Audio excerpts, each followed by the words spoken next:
Hi everyone, it's Sean from What Up. Welcome back to another video and a happy Wheel of Time Wednesday. Yes, the production team did drop us another clip today that featured Donald Finn as Matt Cauthon, and he acted as Matt in an interview setting, and then we got to see some clips from him from Season 3. Now, I've been saying it for a while, but I, for one, am very, very excited about the season, and this clip kind of goes to show why. So if you love the Wheel of Time, if you love the show, or even if you dislike the show and you're just keeping up on the news, consider making us your home for Wheel of Time news. Subscribe to the channel, like the video, and of course, tell 2 of your friends. We are creeping up on that 25,000 subscriber goal that I had set for myself before Season 3 drops. Now, we're going to show the clip here in a second, and then we'll talk about the clip with some stills that are going on here.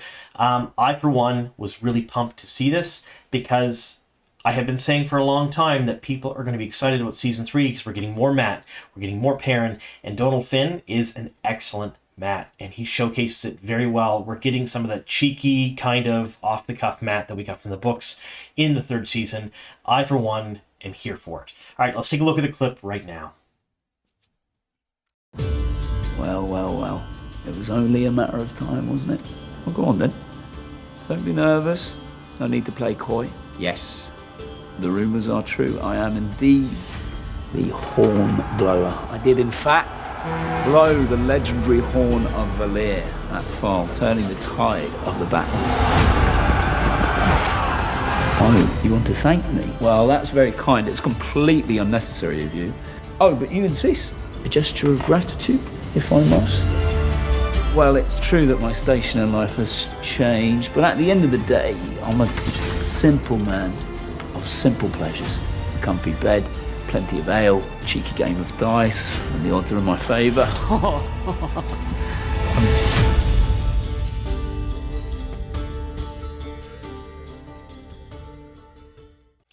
All right, folks, how can you not love Matt Cauthon, especially after seeing that? I mean, I know he is a fan favorite in the Wheel of Time fandom, and people love him. And people in the fandom are very, very passionate about their characters. I know, because I'm passionate about Gowan, and they're passionate about how they're portrayed on screen. And people have been, for the most part, a little disappointed, or a lot disappointed with Matt in the first 2 seasons. First season, most of the season was great, but once Matt Cauthon didn't join them in the ways, well, there was a little bit of a change there because Matt didn't show up in the rest of the first season. That was because Barney Harris, the actor who played Matt initially, left the show, and they had to write him out.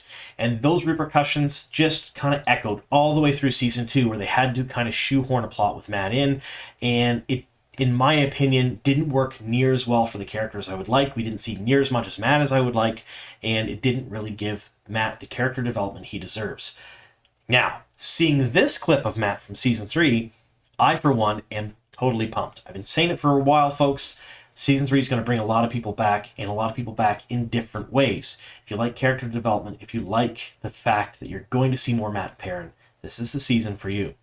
So we're going to dive into these stills from this teaser. We're not going to spoil too much from the books. I'm not even going to give a spoiler warning at all. We'll talk about some things that happened in a very general sense. So if you haven't read the book series, don't worry. This video is totally safe for you. We're going to more reference the show than anything else.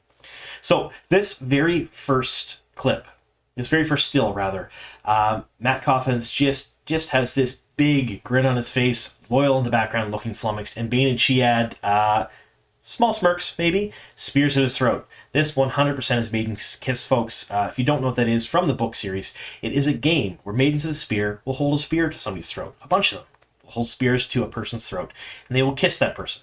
And if the kiss is good, spears move back. If the kiss is not so good, the spears inch closer. It's a game that, well, I guess most people are either really brave to play or really foolhardy. And of course, Matt's super foolhardy, and to see him playing it in the show is going to be a real treat. Now, this image goes part and parcel with this one from the teaser. When the teaser came out a few weeks ago, there was a lot of questions about this image, and people were really kind of trying to figure out why Matt had scars on his throat. The biggest theory at the time was that he was playing Maiden's Kiss in the show, and he didn't do so well. I think with this image here, with Bane and Chiad spears in his throat, and how happy Matt looks, pretty sure this is Maiden's Kiss, and that's the aftermath of it there. He doesn't look very happy now, does he? There were a few other theories out there right now, but I think maybe perhaps we can put this one to rest. It's not 100% yet, but I mean, look at it. It looks close enough to where they have those spears. So let's go with that for now. All right, next up is this. Of course, Matt Cauthon would do something like this. This entire little teaser clip of Matt Cauthon, it's only about a minute long or so, really is in the character of Matt from the books. He would totally be the type of person to bring the Hornevalier to an artist and say, hey, sketch me with this thing and show everyone, please. Because he really doesn't think too far ahead when it comes to this stuff. So this is definitely on brand for Matt, 100%. And it leads right into this. So this here is a shot that we know is from the Warder Training Grounds, because we've seen this one in the teaser trailer. We've seen this one in the stills from the releases that they've given us for What Wednesdays so far, and we've also seen the Warder Training Grounds in the first 2 seasons. This is where this is, and Matt's picking over the swords, and of course, you just watch the little Matt clip. He drops the swords later on. One can't help but wonder why Matt's in the Warder Training Grounds, and I don't want to spoil too much from the book series, so I haven't given a spoiler here, but perhaps this could do with a certain scene that we've all been waiting for, that Matt's going to have on screen. Now, Rafe Judkins was asked by me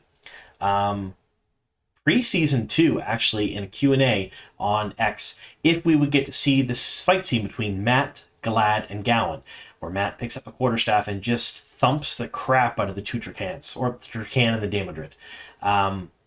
And Rafe had said that it is in the show, it will be there in a context that makes sense. So not likely exactly the same way as it is in the books, but I think maybe this could be part of that scene. Who knows? Either way, he's in the Warder Training Grounds, he's picking over some swords, and there look to be some women in the background that are just absolutely enthralled with whatever's going on behind him. So, could be that. Next up, of course, here is another shot from Matt just kind of posing with the horn to get drawn. 100% on brand for Matt.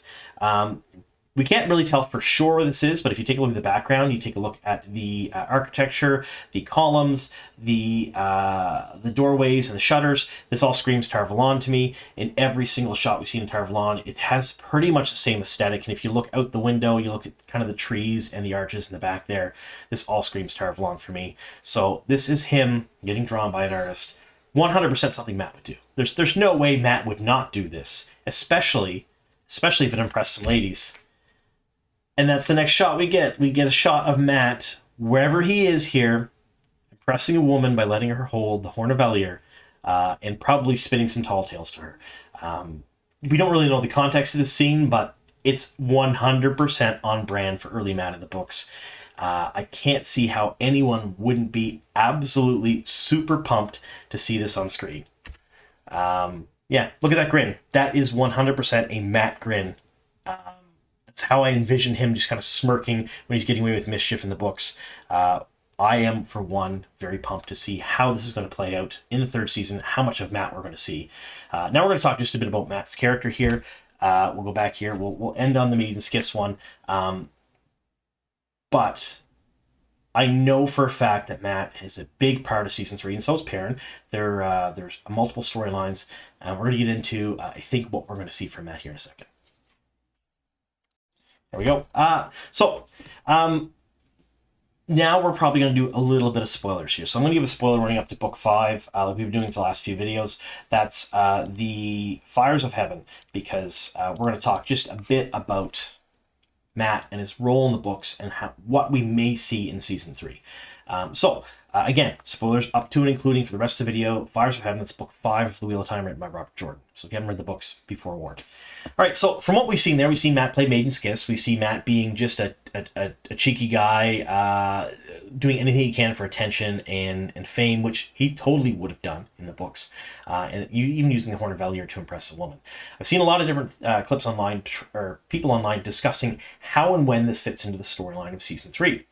I really couldn't tell you exactly how it's going to fit into the storyline of Season 3. However, I can tell you that we know for sure there are a few different plot lines for the season. First plot line is going to be likely a Tar Valon plot line where we're going to see something to do with that shredding scene that Rafe has mentioned for Season 1. We're likely also going to see the Tenchiko plot line. There's been a ton of leaks to that effect, and the Wheel of Time production team pretty much guaranteed it last week when they released images of Min, Nynaeve, Elaine, and Matt together in Tenchiko, and they actually listed them as images from Tenchiko, so we know that's a storyline. We know that there is a Two Rivers storyline, the Battle of the Two Rivers with Perrin. That is a storyline in the next season, and we know that Rand goes to the Waste as well.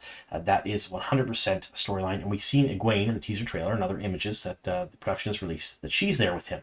So I think that's super, super smart for the third season. In the first season and the second season, there were multiple point of views, multiple storylines that didn't really mesh really well together. Now, the second season, Perrin's storyline and Matt's storyline didn't, in my opinion, mesh too well with the rest of the story that was going on. Rand's storyline was really well done, but I thought Perrin's and Matt's were really lackluster. That might be because I truly, truly enjoyed reading Matt as Perrin and Perrin as characters in the books, and I'm not a huge fan of Rand. I'm not saying I dislike Rand, but I am saying he is definitely not my top 10 favorite characters in the book series, and he never has been, not once ever, even when I was very young reading the books for the first time. I always really, really enjoyed the Matt and Perrin characters when it came to one of the three Emmonsfield boys. They're two of my favorite for that reason. So I think that next season, because they only have these storylines, and of course there may be others, but those are the ones we're aware of right now. If they stick to those storylines, it gives them a lot more time for character development and to spend time with the characters.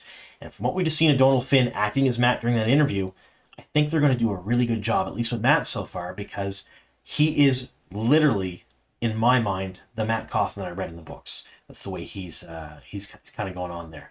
Now, there is great debate over where some of these photos are set, where they're going to show up in the third season, what's going on, how did he get the horn back, all of those things. I'm not saying that I have the answers to any of that, but I am just, for one, very excited to see how that shakes out and how we get Matt and how Matt's storyline is in the third season. We know he's in Tanchico. We know he is there with Nynaeve and Elaine and Min. So is he going to be overprotective like he was in the books, sort of overbearing? How's that going to work out? I really don't know, but I, for one, am very excited. All right. Yeah. We're likely going to get a bunch more stuff in the next couple of weeks. I've talked about this before. So make sure, if you haven't already subscribed to the channel, do so, because I will collect all the news here and I will release it to you folks, and we'll talk about every little tidbit that comes out. Now, I have a few people coming on the channel in the next week or so. I don't know if you folks remember Talking Wheel of Time with. It was a little kind of few videos that I did a year or two back where I had different people on here, and that's going to kind of start up again. I'm going to have people on. We're going to talk Wheel of Time, just talk about the books, their favorite characters, or the show, or whatever they want to talk about. But I am sitting down with someone tomorrow night, and we'll have them here on the channel probably by the weekend, which will be pretty fun. It's going to be a good time. So watch for those videos, and also watch for any more news videos that I may release. Thank you so very much for sticking with us here to the very end. Happy Wheel of Time Wednesday, and here's to many more.